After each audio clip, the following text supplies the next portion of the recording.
ସମସ୍ତଙ୍କୁ ମୋର ନମସ୍କାର। ଜୟ ଜଗନ୍ନାଥ। ତ ପବିତ୍ର ରଥଯାତ୍ରା ଉପଲକ୍ଷେ ଅନେକ ଅନେକ ଶୁଭେଚ୍ଛା ଓ ଶୁଭକାମନା। ତ ମୁଁ ଆପଣଙ୍କର ବୈଶାଖୀ ସ୍ୱାଗତ କରୁଛି ମୋର ଆଉ ଗୋଟେ ନୂଆ ବ୍ଲଗ୍କୁ। ତ ସକାଳୁ ସକାଳୁ ଉଠିକି ପୁରା ନିତ୍ୟକର୍ମ ସବୁ ସାରି ଦେଇଥିଲି ଆଉ ଗାଧୋଇ ପାଧୋଇ ପୁରା ରେଡ଼ି ହେଇଯାଇଥିଲି। ତାପରେ ଚାଲିଲି ମୁଁ ଘରର ଥିବା ଠାକୁର ଘରକୁ। ତ ଠାକୁର ଘରେ ଅଳ୍ପ କିଛି ପୂଜା ସାରି ପ୍ରଭୁଙ୍କ ପାଖରେ ନିଜ ସୁଖ ଦୁଃଖ ଜଣାଇ ଦୀପ ପ୍ରଜ୍ୱଳନ କରି ଚାଲି ଆସିଲି ମାନେ ରୁମ୍କୁ। ତ ରୁମ୍ରେ ଏଠି ମୁଁ ଲଞ୍ଚ କରିଦେଉଛି ଡାଇରେକ୍ଟ, କାହିଁକିନା ବହୁତ ଲେଟ୍ ହେଇଯାଇଥିଲା। ରୁଟି ଦହି ତା ସହିତ ପୋଟଳ ଆଳୁର କଷା। ଆଉ ବାହାରେ ନା ବହୁତ ଜୋରେ ବର୍ଷା ଚାଲିଥିଲା। ଆଜି ତ ଦିନମାନ ହିଁ ବର୍ଷା ହିଁ ହେଉଛି। ତାପରେ ରୁମ୍ରେ ବସିକି ମୁଁ ଫୋନ୍ ମାଧ୍ୟମରେ ଦେଖିଥିଲି ଆମର ରଥଯାତ୍ରା, ପୁରୀ ରଥଯାତ୍ରା। ଛୋଟବେଳେ ନା ସାଙ୍ଗମାନେ ରଥଯାତ୍ରା ଦେଖିବା ପାଇଁ ପୁରା ଫ୍ୟାମିଲି ବସି ପଡ଼ୁଥିଲୁ ଟିଭି ଆଗରେ, ସେଇଟା ପୁଣି ଡିଡି ନ୍ୟାସନାଲ୍ ଚ୍ୟାନେଲ୍ରେ। ଆଉ ଏବେ ତ ବ୍ୟସ୍ତମୟ ଜୀବନ ଭିତରେ ଫୋନ୍ରେ ହିଁ ସବୁ କିଛି ଦେଖିବାକୁ ପଡ଼ୁଛି।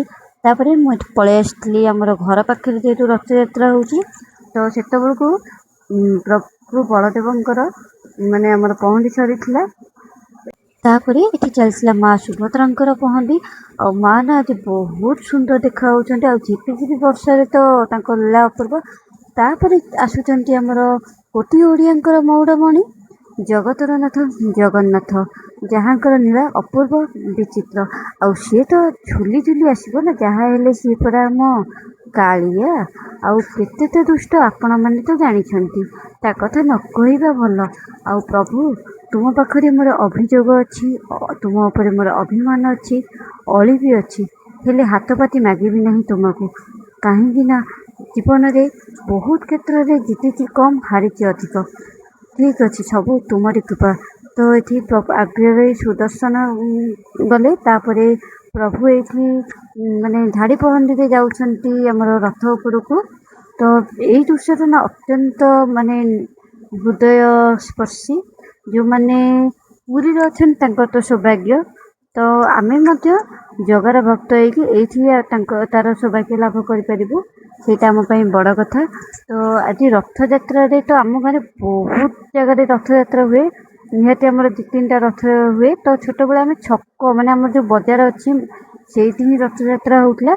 ସମସ୍ତେ ଦେଖିବାକୁ ଯାଉଥିଲେ, ବହୁତ ଲୋକ ହେଉଥିଲେ। ଏବେ ତ ସମୟ ବଦଳିବା ସାଙ୍ଗରେ, ଯୁଗ ବଦଳିବା ସାଙ୍ଗରେ ଆମ ଘର ପାଖରେ ବି ରଥଯାତ୍ରା ହେଉଛି।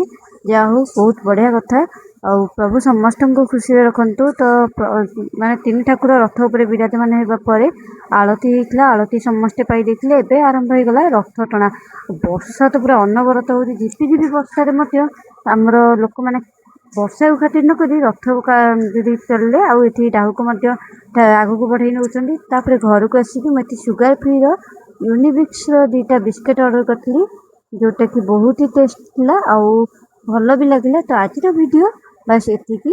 ଆଉ ରଥଯାତ୍ରା ଉପଲକ୍ଷେ ଅନେକ ଅନେକ ଶୁଭେଚ୍ଛା, ଶୁଭକାମନା ପୁନର୍ବାର। ତ ଭିଡ଼ିଓଟି ଭଲ ଲାଗିଥିଲେ ଲାଇକ୍, ସେୟାର, ସବସ୍କ୍ରାଇବ୍